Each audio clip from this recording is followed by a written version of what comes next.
Bismillahirrahmanirrahim. Assalamualaikum warahmatullahi wabarakatuh. Salam sejahtera, salam Malaysia Madani, salam IPJM Peneraju Kecemerlangan Pendidikan Guru Bertaraf Dunia serta salam memberdayakan siswa.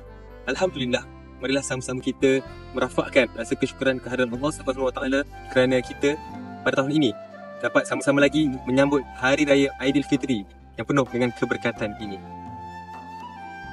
Saya Muhammad Afzalur Rahman bin Radit Shah selaku Yang di-Pertua Jawatan Kuasa Perwakilan Pelajar ke-59 Institut Pendidikan Guru Kampus Temuka Ibrahim ingin mengucapkan Selamat Hari Raya Aidilfitri, maaf zahir dan batin kepada semua warga kampus, para pensyarah, para siswa-siswi guru serta staf-staf sokongan dalam Institut Pendidikan Guru Kampus Temuka Ibrahim.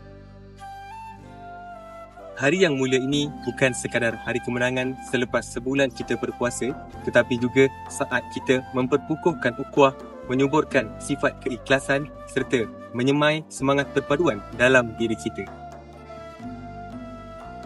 Bagi rakan-rakan yang pulang ke kampung halaman, semoga perjalanan selamat dan dipermudahkan. Bagi yang tak berpeluang beraya bersama keluarga, percayalah bahawa kemeriahan Aidilfitri dapat dirasai walau di mana sahaja kita berada. Akhir kata, marilah sama-sama kita raikan Syawal kita dengan penuh kesyukuran, bersederhana dan terus mengekalkan semangat kebersamaan. Semoga kita sama-sama sentiasa dalam lindungan dan rahmat Allah SWT. Selamat Hari Raya Aidilfitri. Sekian, wabillahi taufiq wal hidayah. Assalamualaikum warahmatullahi wabarakatuh.